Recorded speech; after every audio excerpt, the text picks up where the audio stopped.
Hello everyone, welcome back to my channel the nursing hub.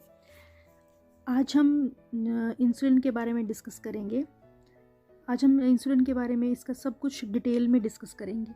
Like इसका onset क्या है, duration क्या है, पीक क्या है, टाइप्स ऑफ इंसुलिन कौन कौन सी हैं, इसकी इंसुलिन की साइट्स कौन कौन सी हैं एडमिनिस्ट्रेशन के लिए, ठीक है। इसके कॉम्प्लिकेशंस क्या क्या हो सकती हैं अगर हम एक्सेस में इंसुलिन अगर यूज़ कर लें, ठीक है। और लास्ट में हम इसमें डिस्कस करेंगे रिगार्डिंग नर्सिंग रिस्पॉन्सिबिलिटी। तो चलिए let's start the video. First of all, insulin है क्या? इंसुलिन नॉर्मली हमारा एक, अगर बॉडी से रिलेट करें इसको, तो it is a hormone which is secreted by the beta cells of pancreas, ठीक है। बीटा सेल्स ऑफ पेनक्रियाज जो है इंसुलिन को सिक्रेट करते हैं, किस लिए? ताकि हमारी बॉडी में ब्लड ग्लूकोज लेवल को मेंटेन करके रख सके, ठीक है। So as to regulate the blood glucose level in the body, ठीक है। सो ये है इंट्रोडक्शन। अब ये मेनली जो इंसुलिन है हमारे कौन से बॉडी के सेल्स हैं, पार्ट्स हैं जहाँ पे ये वर्क करता है। मेनली ये कहाँ पे वर्क करेगा? हमारा लीवर के सेल्स के ऊपर, मसल्स के सेल्स के ऊपर, या हमारे एडिपोज टिश्यूज़, ठीक है। ये मेनली इनके जो सेल्स होते हैं, ठीक है, इन सेल्स के ऊपर क्या रिसेप्टर्स प्रेजेंट है जो कि हमारे ग्लूकोज को सेल्स के अंदर जाने के लिए एंट्री देते हैं, ठीक है। मेनली ग्लूकोज को ही कौन कौन सी चीज़ें जा सकती हैं? ग्लूकोज जा सकता है, पोटाशियम जा सकता है सेल्स के अंदर, ठीक है, और साथ में हमारा मैग्नीशियम जा सकता है, ठीक है। तो इंसुलिन जो है मेनली इन चीज़ों के ऊपर एक्ट करता है और हमारे ग्लूकोज, मैग्नीशियम, पोटाशियम इन चीज़ को सेल्स के अंदर जाने के लिए एंट्री प्रोवाइड करता है, ठीक है। अब हमें पता है इंसुलिन क्या है, जो एक ड्रग ऑफ चॉइस और ट्रीटमेंट है। ये किसके लिए? टाइप 1 वालों पेशेंट से, डायबिटीज़ टाइप 1 के लिए जो है कंपलसरी है इंसुलिन, ठीक है। टाइप 2 वाले पेशेंट्स भी इंसुलिन लेते हैं। वो किस केस में लेते हैं? जब उनकी बॉडी जो है, जो अगर वो ओरल एंटी डायबिटिक ड्रग्स ले रहे हैं उस चीज़ के लिए रिस्पॉन्ड नहीं कर रही, उस टाइम पे हम पेशेंट को इंसुलिन एडमिनिस्टर करेंगे टाइप 2 में, ठीक है। और साथ में अगर वो प्रॉपरली रेगुलरली उसका जो वेट कंट्रोल नहीं हो रहा, ठीक है, एक्सरसाइज रेगुलर नहीं कर रहा, तो उस केस में हम जो है पेशेंट को इंसुलिन पे ले आते हैं, ठीक है। सो ये हो गई हमारी basic introduction about the insulin. अब हम डिस्कस कर लेते हैं इसके ऑनसेट क्या होता है, पीक क्या होता है, ड्यूरेशन क्या होता है, ठीक है। अब सबसे पहले just a minute, O P D, ठीक है। ओ मीन्स ऑनसेट, ठीक है। उसके बाद P means peak, D means duration. अब पहले इन तीनों का मतलब जान लेते हैं, ये होता क्या है, ऑनसेट क्या है, ठीक है, ड्यूरेशन, पीक क्या है और ड्यूरेशन क्या है, ठीक है। तो सबसे पहले ऑनसेट मीन्स कि how quickly they start to act, मतलब कितनी जल्दी जो है जो इंसुलिन है वो एक्ट करना स्टार्ट करती है, ठीक है। मीन्स एक्ट करना, अपने एक्शन में आती है। लाइक जैसे किसी ने अभी इंसुलिन ली तो कितनी देर बाद वो अपने जो उसका रोल है वो परफॉर्म करना स्टार्ट करेगी, वो हो गया ऑनसेट। पीक मतलब कि कितने टाइम बाद वो अपना मैक्सिमम इफ़ेक्ट शो करती है, ठीक है, मैक्सिमम पीक लेवल पे आ जाती है, हाईएस्ट इफ़ेक्ट अपना शो करती है, वो हो गया हमारा पीक, ठीक है। उसके बाद है duration. Duration means how long they act, ठीक है, हाउ लॉन्ग दे एक्ट, मतलब अगर इसका मतलब है कितनी देर तक वो अपना असर, मतलब जो उसका इंसुलिन का असर है वो कितनी देर तक रहेगा हमारी बॉडी में, ठीक है। ऑनसेट मीन्स कि इंसुलिन जो है कब अपना एक्शन करना स्टार्ट करती है। पीक मतलब इंसुलिन कब अपने मैक्सिमम पॉइंट पे, पीक पे पहुंचती है, ठीक है। और ड्यूरेशन मीन्स कि हाउ लॉन्ग दे एक्ट, मतलब कितनी देर तक वो हमारी बॉडी में अपना जो असर है, एक्शन जो है वो रखती है, ठीक है, शो करके रखती है। तो ये तो था इसका ओपीडी, ये शॉर्ट फॉर्म में याद रखने के लिए ओपीडी कि ऑनसेट क्या है, पीक क्या है, ड्यूरेशन क्या है, ठीक है। अब इसके बाद हम डिस्कस कर लेते हैं कि स्टोरिंग ऑफ इंसुलिन। अब इंसुलिन को हम कहाँ कहाँ स्टोर करके रख सकते हैं, मतलब कैसे स्टोर करके रख सकते हैं, ठीक है। We will discuss now regarding storing, ठीक है। सबसे पहली बात, हमने इंसुलिन को कभी भी एक्सट्रीम टेम्परेचर में, एक्सट्रीम जो है टेम्परेचर में एक्सपोज नहीं करना है, ठीक है। साथ में कभी भी हमने जो इंसुलिन है उसको फ्रीज़ नहीं करना है, ठीक है, फ्रीज़र में नहीं रखना, फ्रोज़न नहीं करना है उसको, ठीक है। और ना ही कभी भी उसको डायरेक्ट सनलाइट में रखना है, ठीक है। क्या क्या नहीं करना, ना ही उसको एक्सट्रीम टेम्परेचर में एक्सपोज करना है, ना ही उसको फ्रोज़ करना है, ठीक है, ना ही हमने इंसुलिन को डायरेक्ट सनलाइट में रखना है, ठीक है। जब भी कभी हमने पेशेंट को इंसुलिन एडमिनिस्टर करनी है तो अगर सपोज रेफ्रिजरेटर में रख सकते हैं हम, ठीक है, रेफ्रिजरेटर में हमने इंसुलिन को रखना है बट फ्रीज़ नहीं करना है, ठीक है। अगर हमने जो इंसुलिन है उसको रेफ्रिजरेटर में रखा है और हमने पेशेंट को इंसुलिन एडमिनिस्टर करनी है तो सबसे पहले हम उसको लाएंगे, रूम टेम्परेचर पे रखेंगे थोड़ी देर के लिए, ठीक है, ताकि वो अपने नॉर्मल टेम्परेचर पे आ जाए। रूम टेम्परेचर पे रखेंगे, तब हम उसके बाद पेशेंट को आफ्टर फ्यू मिनट्स और जब तक वो रूम टेम्परेचर के अकॉर्डिंग नहीं आ जाती तब तक हम उसको इंजेक्ट नहीं करेंगे पेशेंट में, ठीक है। उसके बाद हम देख लेते हैं, अगर हमने किसी वाइल को, ठीक है, अगर कोई इंसुलिन की वाइल है, ठीक है, उसको हमने 1 मंथ तक यूज़ करना है, ठीक है, तो हमने उसको रूम टेम्परेचर में ही स्टोर करना है, ठीक है। Then store the vial at room temperature, ठीक है। हमने कभी भी जो है, या फिर हम रूम टेम्परेचर में भी स्टोर कर सकते हैं, या फिर अदरवाइज़ हम उसको रेफ्रिजरेट भी कर सकते हैं, बट हमने कभी भी उसको फ्रोज़ नहीं करना है, ठीक है। तो ये था इसका स्टोरेज के बारे में। अब नेक्स्ट हम इसकी साइट्स देख लेते हैं, ठीक है, साइट्स कौन कौन सी है। अच्छा, ये तो हमारा ये जो हम पहले बहुत बार डिस्कस कर चुके हैं कि ये हमारा कोई सेल है, ठीक है, सपोज़ लीवर का ही रख लो, लीवर का सेल है। लीवर के सेल की जो मेम्ब्रेन है उसके ऊपर क्या प्रेजेंट है, इंसुलिन रिसेप्टर प्रेजेंट है और साथ में ग्लूकोज के चैनल है। ये फ़िलहाल अभी क्लोज दिखा रहा है। क्लोज क्यों दिखा रहा है, क्योंकि अभी हमारी बॉडी में ग्लूकोज नहीं आया, ठीक है। अब ग्लूकोज आ गया, ठीक है, और इंसुलिन भी आ गया साथ में। तो जैसे ही, अब देखो सेकेंड इमेज में, जैसे ही हमारा इंसुलिन जो है अपने रिसेप्टर के साथ बाइंड हुआ, ये एक लॉक एंड की हाइपोथेसिस पढ़ते थे हम पहले, ठीक है, उसमें जो है यूज़ होता है कि मीन्स कि एक पर्टिकुलर लॉक के लिए स्पेशल की बनी होती है। सेम वैसे ही इंसुलिन रिसेप्टर किससे ओपन होंगे, इसकी अपनी की है जो कि इंसुलिन है, ठीक है। जैसे इंसुलिन अपने रिसेप्टर्स के साथ बाइंड करी, एकदम से जो हमारे ग्लूकोज के चैनल थे वो ओपन हो गए और ग्लूकोज जो है सेल के अंदर आ गया, ठीक है। ये तो हम जो है बहुत बार डिस्कस कर चुके हैं। नेक्स्ट हम साइट्स के बारे में डिस्कस करेंगे। सो ये है द साइट्स। अब साइट्स कौन कौन सी हैं यहाँ पे देख लेते हैं। इंसुलिन साइट्स मेनली हमारे फर्स्ट हमारी जो साइट होती है वो है एब्डोमेन, ठीक है। नेक्स्ट हमारा बटक्स हैं, ये फ्रंट और बैक की दोनों की पिक्चर्स हैं, ठीक है। हमारी थाइज़ भी, अपर आउटर थाइज़ और हमारी अपर आउटर आर्म्स, ठीक है। अब जब भी हमने अपने अम्बिलिकल, अगर हम एब्डोमेन में जो है इंसुलिन का इंजेक्शन लगा रहे हैं तो एटलीस्ट हम जो अम्बिलिकल, जो हमारा नेवल रीजन है, उससे जो एटलीस्ट हमारा 2 फिंगर का जो है गैप होना चाहिए, तब हम जो है इंजेक्शन जो है लगाएंगे। सपोज़ ये 2 फिंगर का गैप हो गया तो हम यहाँ जैसे जो है इंसुलिन का इंजेक्शन लगाएंगे। 2 फिंगर गैप होना चाहिए हमारे अम्बिलिकल रीजन के अराउंड, ठीक है। थाइज़ में लगा रहे हैं अगर हम तो थाइज़ में हमारा 1 हैंड डिस्टेंस होना चाहिए। कहाँ से, हमारा जो ये नी, इधर से नीज से भी और यहाँ से हिप से भी, दोनों साइड से हमारा 1 हैंड का डिस्टेंस होना चाहिए। उसके बाद उसके बीच में जो एरिया आएगा वहाँ पे हम अपना इंसुलिन का इंजेक्शन लगा सकते हैं पेशेंट को, ठीक है। तो ये है हमारी साइट्स। नेक्स्ट देख लेते हैं। हाँ, ये बहुत इंपॉर्टेंट चीज़ है। अब सबसे पहले हमने क्या किया, हमें इंसुलिन दी है, ठीक है, इंसुलिन है हमारे पास। अब इंसुलिन को हमने जो है अपनी जो हमने अभी साइट्स पढ़ी उनमें से किसी एक साइड पे जो है पेशेंट को लगाना है, ठीक है। सपोज़ हमने जो है अपना ये एब्डोमेन वाला एरिया जो है चूज़ कर लिया। सबसे पहले चूज़ एन एरिया चूज़ कर लिया। अब उसमें भी हमने कैसे लगाना है एब्डोमेन में। अब देखो यहाँ पे जो सपोज़ ये हमारा एब्डोमेन है, दिस इज़ अम्बिलिकल। यहाँ से हमने एब्डोमेन को 4 क्वाड्रेंट्स में डिवाइड कर लेना है सबसे पहले, ठीक है। देखो यहाँ पे जैसे डिवाइड किया 1 2 3 और 4। अब इसके बाद क्या करना है, हमने ये जो हमने 4 क्वाड्रेंट बनाए इनमें से भी हमने एक क्वाड्रेंट ले लेना है। सपोज़ मैंने फर्स्ट ये वाला क्वाड्रेंट ले लिया, ठीक है। अब इसमें मैंने क्या करना है, क्लॉकवाइज इसको भी अब इस फर्स्ट वाले क्वाड्रेंट को भी मैंने स्मॉल क्वाड्रेंट्स में डिवाइड कर लेना है। अब जब भी इंसुलिन का इंजेक्शन लगाना है, ठीक है, ये इसकी बात करें, मैंने इसको निकाल के यहाँ पे रखा है। तो फर्स्ट इंजेक्शन में कहाँ लगाऊंगी, अम्बिलिकल कॉर्ड है, इससे मैंने एटलीस्ट 2 फिंगर जो है गैप दे दिया। इसके बाद मैंने यहाँ पे अपना डिवाइड किया इसको 4 क्वाड्रेंट्स में, ठीक है।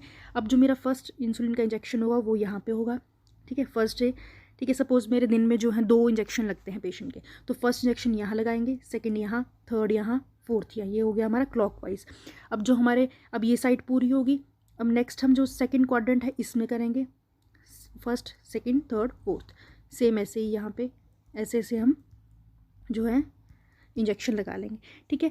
तो ये क्या है, इसमें क्या शो किया है, देखो यहाँ पे थर्ड जो इमेज है कि हमने जो है इंजेक्शन जो है एक साइड को हमने वन टाइम ही यूज़ करना है। मतलब एक साइड की टर्न जो है, सपोज़ यहाँ फर्स्ट इंजेक्शन हमारा यहाँ लगा था, ठीक है। तो इस साइड की टर्न जो है 2 to 3 वीक्स के बाद आनी चाहिए, ठीक है। जो ये फर्स्ट साइड थी इसकी टर्न जो है 2 to 3 वीक्स के बाद आनी चाहिए, ठीक है। इससे क्या होता है, वेरियस कॉम्प्लिकेशन अराइज हो जाती है। अगर हम एक ही जगह पे बार बार जो है अपना इंजेक्शन लगाएंगे तो जो कॉम्प्लिकेशंस अराइज होंगे वो हम आगे डिस्कस करेंगे, ठीक है। तो मेन अभी मैं यही समझाने की कोशिश कर रही हूँ कि हमने अपनी इंसुलिन साइट को जो है रोटेट करते रहना है, ठीक है। फर्स्टली हम अपने ही क्वाड्रेंट में रोटेट करेंगे। जैसे हमारा क्वाड्रेंट खत्म हो गया फर्स्ट वाला क्वाड्रेंट, तो हम सेकंड क्वाड्रेंट में आ जाएंगे, उसके बाद हम थर्ड क्वाड्रेंट में, उसके बाद फोर्थ क्वाड्रेंट में, ठीक है। और एटलीस्ट अभी देखो यहाँ पे 1 फिंगर शो की है, मतलब हर एक इंजेक्शन के बीच, अब इंजेक्शन के बीच भी गैप होना चाहिए, हर एक इंजेक्शन के बीच एटलीस्ट 1 फिंगर का जो है गैप होना चाहिए, ठीक है। 1 फिंगर का विड्थ का गैप होना चाहिए, ठीक है। आई होप यहाँ तक ये वाली चीज़ आपको अच्छे से समझ आ गई होगी, ठीक है। सो मूव टुवर्ड नेक्स्ट, ठीक है। अब यही जो मैंने पीछे आपको एक्सप्लेन किया कि देखो पहले मैंने जो है पूरे अपने एब्डोमेन को जो है क्वाड्रेंट्स में डिवाइड कर दिया 1 2 3 4। उसके बाद मैंने फर्स्ट क्वाड्रेंट को, मतलब ऐसे सारे क्वाड्रेंट्स को हम जो है दोबारा सब डिवाइड कर देंगे 1 2 3 4। ये जो डायरेक्शन बता रहे हैं ये इंजेक्शन की डायरेक्शन बता रहे हैं कि हमने इस तरह से अपने इंजेक्शंस को रोटेट करना है। फर्स्ट इंजेक्शन यहाँ लगाया, सपोज़ मॉर्निंग में यहाँ लगाया तो इवनिंग में यहाँ लगाएंगे, फिर से मॉर्निंग में, फिर से इवनिंग में। सेम अगर यहाँ की बात करें आगे, अब यहाँ पे इवनिंग में ख़त्म हुआ था तो यहाँ पे मॉर्निंग इवनिंग मॉर्निंग इवनिंग, ठीक है। अब सेम आगे हमारा इवनिंग में ख़त्म हुआ था, morning evening morning evening. Same इधर भी ऐसा हो जाएगा, इवनिंग में ख़त्म हुआ तो मॉर्निंग इवनिंग मॉर्निंग इवनिंग, ठीक है। अब देखो ये जो फर्स्ट वाली साइड थी, अगर हम ऐसे वीक काउंट करें तो एटलीस्ट इसको जो है 2 to 3 वीक्स तो लग ही जाएंगे यहाँ तक पहुँचने के लिए, ठीक है। तो हमने क्या करना है, ठीक है, पेशेंट्स को यही एडवाइस करना है कि कभी भी जो है एक ही साइट पे जो है इंजेक्शन बार बार नहीं लगाना है, ठीक है। जो साइट है उसको रोटेट करते रहना है टाइम टू टाइम, ठीक है। उसके बाद हम डिस्कस कर लेते हैं, ठीक है। पहले यहाँ पे देख लेते हैं कुछ और। इसके बाद क्या है हमारा जो इंजेक्शन होगा, ठीक है। अब हम तो लगाएंगे इंजेक्शन का रूट हमें पता होना चाहिए, ठीक है। रूट तो हमारा होगा सबक्यूटेनियस, ठीक है। अब कुछ का जो है आईवी भी होता है और आईएम भी होता है, वो हम आगे डिस्कस करेंगे किसका आईवी है और किसका आईएम है, ठीक है। तो रूट मेनली क्या है, सबक्यूटेनियस रूट है। और जो हमारे इंजेक्शन की जो हम जिस भी एनाटॉमिकल एरिया में लगा रहे हैं, ठीक है, injection should be about 1 to 1.5 inch apart from the anatomically area. मतलब ये जो हमारा एरिया है कितना होना चाहिए, 1 to, इसको लिख सकते हैं हम 1 से लेके 1.5 इंचज़ अपार्ट होना चाहिए एक दूसरे से, ठीक है। और साथ में क्या है, एक जर्नल इंस्ट्रक्शन हम क्या दे सकते हैं पेशेंट को कि जैसे हमने पेशेंट को यहाँ पे इंजेक्शन लगा दिया तो कभी भी हमने इस साइड को ना ही हमने मसाज करना है, ना ही हमने इसको हीट करना है, ना ही हमने एक्सरसाइज करना है। क्योंकि इससे क्या होगा, जैसे हम ये सब एक्टिविटीज़ करेंगे तो इसकी जो इंसुलिन लगाई थी उसकी एब्जॉर्प्शन जो है वो उसका रेट जो है इंक्रीज़ हो जाएगा। अब एकदम से अगर हमारा इंसुलिन जो है बॉडी एब्जॉर्ब कर लेगी तो क्या होगा, पेशेंट का जो ग्लूकोज लेवल है वो इमीडिएटली फॉल डाउन कर जाएगा और पेशेंट को हाइपोग्लाइसीमिया हो सकता है, ठीक है। और जो इंजेक्शन है कभी भी हमने जो है स्कारिंग वाले एरिया पे नहीं लगाना है। सपोज़ अगर यहाँ पे स्कारिंग हो रखी है तो हमने जो है इस साइड को अवॉइड करना है, यहाँ पे इंजेक्शन नहीं लगाना है, हमने कोई और साइड जो है प्रेफर करनी है। और जैसे सपोज़ हमने एब्डोमेन की साइड जो है जैसे यहाँ देख लेते हैं, हमने स्टार्टिंग कहाँ से की थी कि फर्स्टली हम जो है एब्डोमेन के एरिया में जो इंसुलिन का इंजेक्शन है वो लगाना स्टार्ट किया था। तो ऐसा नहीं कि आज मॉर्निंग में मैंने यहाँ फर्स्ट क्वाड्रेंट में लगा लिया, फर्स्ट क्वाड्रेंट में इंजेक्शन लगा लिया, शाम को मैंने थाइस में लगा लिया, ठीक है, ऐसा नहीं करना है। तो जहाँ से हमने स्टार्ट किया है पहले वो हमने एरिया कंप्लीट करना है, उसके बाद हमने पूरा जैसे रोटेट होने के बाद तब हमने जो है सेकंड साइट जो है चूज़ करनी है, ठीक है। वो आपकी मतलब पेशेंट की अपनी विश है, बट एक जो एरिया सेलेक्ट किया है वो कंप्लीट होना चाहिए, ठीक है। So this is the general point. Next हम आप पढ़ेंगे इसकी टाइप्स ऑफ इंसुलिन के बारे में, ठीक है। तो ऑनसेट के बारे में देख लिया, पीक के बारे में देख लिया, ड्यूरेशन के बारे में देख लिया। अब सबसे पहले हमारे पास आती हैं rapid acting, short acting, intermediate acting, long acting, ठीक है। अब आप इसको किसी भी तरीके से याद कर सकते हो जैसे आपको ठीक लगे। जैसे मैंने अपने याद करने के लिए ऐसे रखा है, जैसे कुछ भी नाम रख लो, रेखा, रीता, रीनू, जो भी रखना है, ठीक है।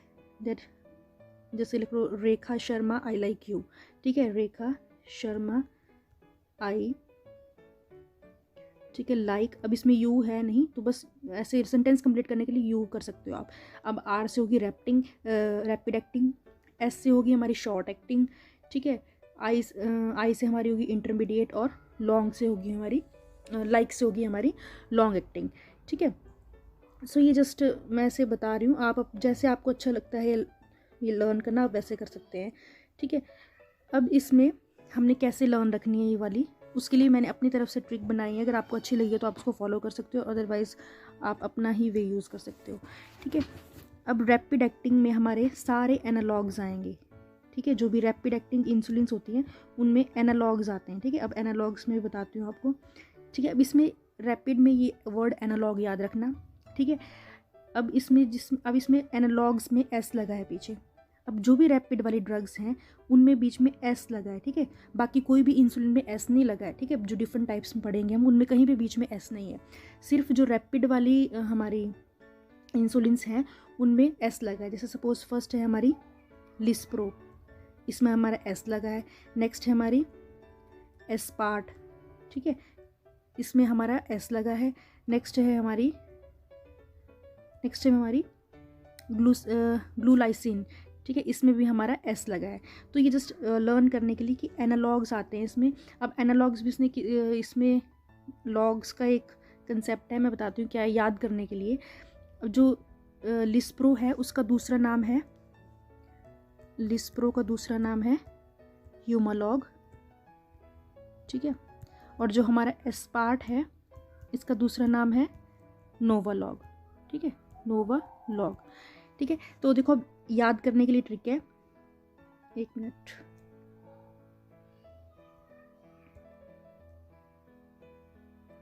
एनालॉग, ठीक है, एनालॉग्स। अब देखो अगर हमने जो है सिंपल इनकी ये लिस्प्रो, एस्पार्ट, ग्लूलाइसिन ऐसे याद करने हो तो हम याद रखेंगे कि जिसके बीच में एस लगा है वो सारी हमारी रैपिड के अंदर आती हैं।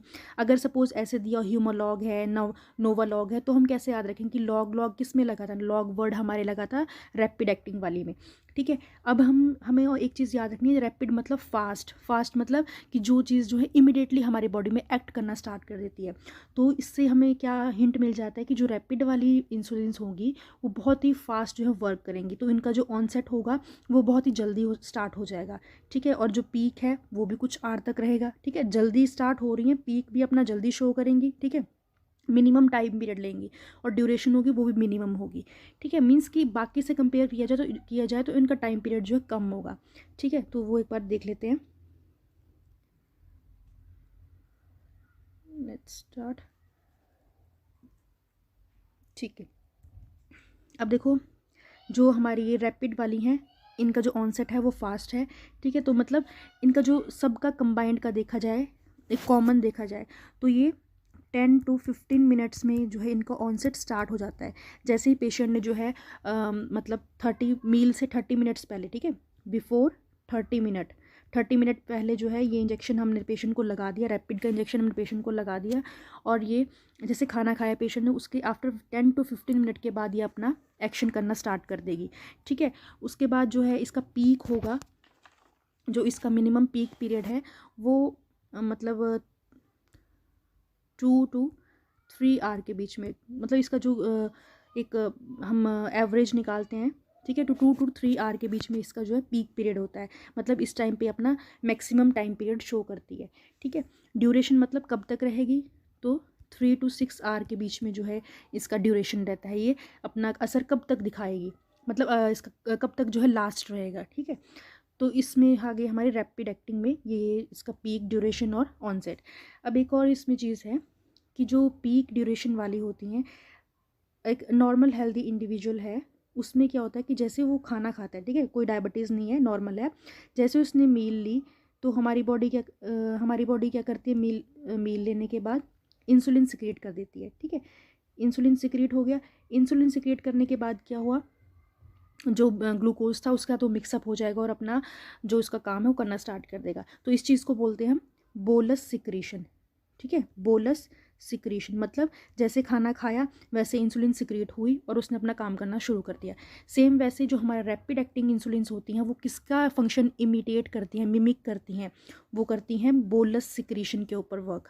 मतलब जैसे ही पेशेंट ने खाना खाया तो इमिडिएटली अपना 10 to 15 मिनट्स के अंदर अपना काम करना शुरू कर देंगे। तो इसको बोलते हैं हम कि it imitate the bolus secretion, ठीक है। हम ऐसा बोल सकते हैं कि जो हमारा रैपिड एक्टिंग है वो बोलस सिक्रेशन को इमिटेट करता है, ठीक है, क्लियर है। तो ये हो गया हमारा रैपिड एक्टिंग का। अब नेक्स्ट देख लेते हैं हम शॉर्ट एक्टिंग, ठीक है। शॉर्ट एक्टिंग मतलब इनका जो हमारा ऑनसेट होगा दैट इज़, ये शॉर्ट एक्टिंग में हमारी एक ही आती है जिसको हम रेगुलर इंसुलिन बोलते हैं और ह्यूमुलिन आर, ठीक है। रेगुलर इंसुलिन या फिर इसका एग्जांपल है ह्यूमुलिन आर, ठीक है, ह्यूमुलिन आर। अब ये एक ऐसी इंसुलिन है, ठीक है, जिसको हम आईवी भी दे सकते हैं, डिपेंड करता है हम इसको मिक्स करके दे रहे हैं या इसकी स्ट्रेंथ कितनी है। हमारे पास कई बार ऐसे आता लिखा हुआ Humulin R U is equal to 500, ठीक है, मतलब 500 यूनिट्स। इट मीन्स कि 500 पर ml, 500 यूनिट्स पर ml, मतलब हर एक ml में कितना है, 500 ml है। इस वाली कंडीशन में हम जो है इसके लिए स्पेशल सिरिंज होती है, स्पेशल जो है कैलिब्रेटेड सिरिंज होती है, तब हम जो है इंसुलिन जो है एडमिनिस्टर करते हैं, ठीक है। अब हम आगे जो है इसके बारे में डिस्कस करेंगे कौन सी इंसुलिन जो है अपीयरेंस के बारे में क्लियर होती है, क्लाउडी होती है, कौन से इंजेक्शन से देते हैं। इस वाली इंसुलिन को हम सबक्यूटेनियस ही देते हैं, ठीक है। हम इसको ना ही IM देंगे ना ही इसको IV देंगे, और कभी भी इस इंसुलिन को हम अदर इंसुलिन के साथ मिक्स नहीं करेंगे। ये जो ह्यूमुलिन आर 500 इसमें आती है, रेंज में आती है, 500 यूनिट्स में आती है। इसके लिए एक स्पेशल पेन भी बना है जिसका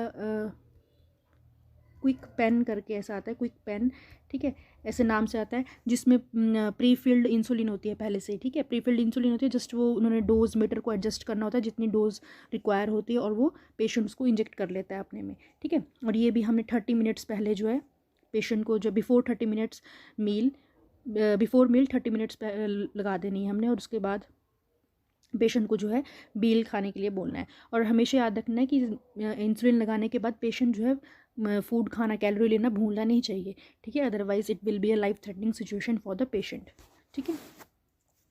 नेक्स्ट है हमारा, इसी में ही है, अब जस्ट अ मिनट, इसी में ही हम पढ़ रहे हैं। अच्छा, इसका ड्यूरेशन हमने डिस्कस कर लिया, पीक देख लिया, इसका पीक कितना है, 1 to 5 आवर है, ठीक है, और 6 to 10 ड्यूरेशन तक ये काम करेगी, ठीक है, 6 to 10 आवर्स तक ये अपना इफेक्ट शो कर सकती है, ठीक है। नेक्स्ट है हमारा इंटरमीडिएट। अब इंटरमीडिएट में सबसे मोस्ट कॉमनली यूज कौन सी है, दैट इज़ NPH। अब देखो एक चीज़ याद रखना, बाकी सारी इंसुलिन जो है देखने में क्लियर अपीयरेंस की होती हैं, मतलब कलरलेस होती हैं, क्लियर होती हैं। सिर्फ यही एक ऐसी इंसुलिन है NPH है जिसकी अपीयरेंस जो होती है क्लाउडी होती है, ठीक है, क्लाउडी अपीयरेंस होती है, बाकी सबकी क्लियर होती है, ठीक है। तो इसका जो हमारा ऑनसेट है वो है 1 to 2 आवर की, मतलब जैसे 1 to 2 आवर हुआ खाना खाए हुए, उसके बाद ये अपना जो है अपना एक्शन करना स्टार्ट करना शुरू करेगी, और 6 to 14 आवर पे ये पीक लेवल पे पहुंच जाएगी, और अपना जो एक्शन है वो कब तक शो करती रहेगी, till up to 16 to 24 hour. मतलब हम इंटरमीडिएट को हम ट्वाइस अ डे लेते हैं, ठीक है। जो हमारी इंटरमीडिएट NPH होती है उसको हम as a twice a day इसको हम लेते हैं। और ये किसका जो है एक्शन परफॉर्म करती है, इमिटेट करती है, इसको बोलते हैं बेसल सिक्रीशन, जो है हमारी फर्स्ट वाली है रैपिड और शॉर्ट, ये करती हैं हमारी बोलस सिक्रीशन को इमिटेट, ठीक है। और ये किसको करती हैं लास्ट की इंटरमीडिएट और लॉन्ग लास्टिंग, ये करती है हमारी बेसल सिक्रीशन को। बेसल सिक्रीशन मीन्स जब एक नॉर्मल हेल्दी इंडिविजुअल होता है उसमें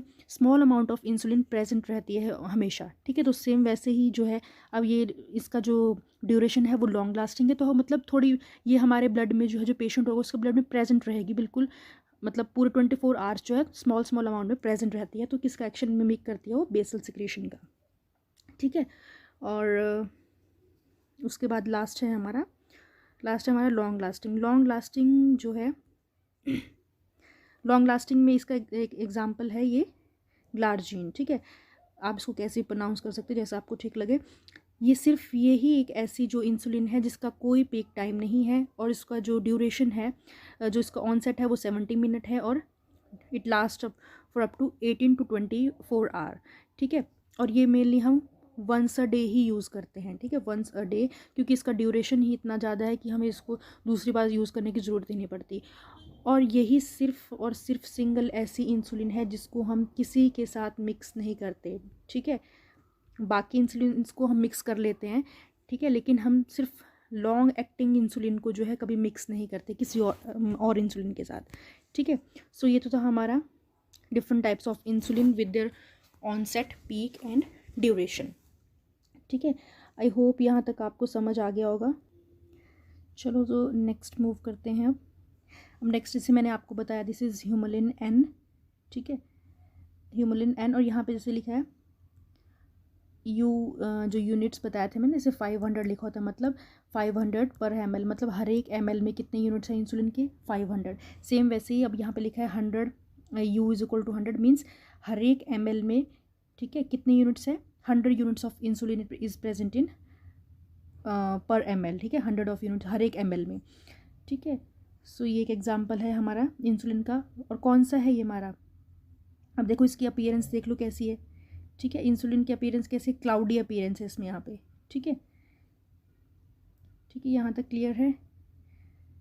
नेक्स्ट है हमारा अब कुछ डूज एंड डोंट्स हैं, ठीक है। मीन्स कि जब भी हम किसी को इंसुलिन एडमिनिस्टर कर रहे हैं तो हमने क्या क्या एजुकेशन देनी है और क्या नहीं देनी चाहिए पेशेंट को, ठीक है, किस चीज़ के लिए अवॉइड करना चाहिए और किस चीज़ के लिए प्रेफर करना चाहिए। तो सबसे पहले हम पेशेंट को क्या बोलेंगे कि जो उसकी साइट है change injection side with every injection, ठीक है।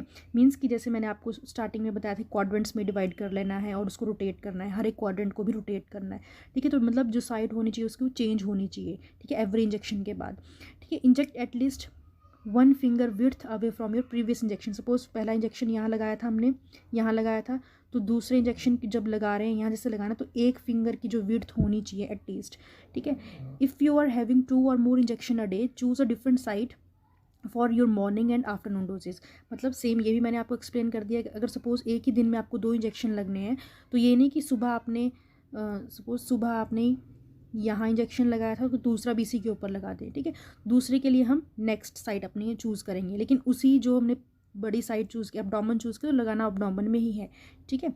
उसके बाद when injecting 2 different insulin inject them in different side, ठीक है। अगर सपोज़ हम एक ही टाइम पे दो इंसुलिन लगा रहे हैं, लाइक एक साइड हम रैपिड लगा रहे हैं, एक साइड हम शॉर्ट एक्टिंग लगा रहे हैं, तो हमने जो है एक यहीं पे दोनों ने लगा देनी है, हमने अलग अलग साइड जो है प्रेफर करनी है, ठीक है।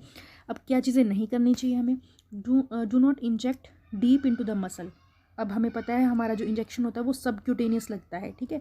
हमने कभी भी जो इंसुलिन को है डीप नहीं लगाना है, डीप IM नहीं लगाना है, क्योंकि insulin should only be injected into the fatty layer under the skin. क्यों, क्योंकि इससे जो है फास्टर एब्जॉर्प्शन होती है, ठीक है, इसीलिए हम सबक्यूटेनियस जो है एरिया पे लगाते हैं टू फॉर फास्टर एब्जॉर्प्शन।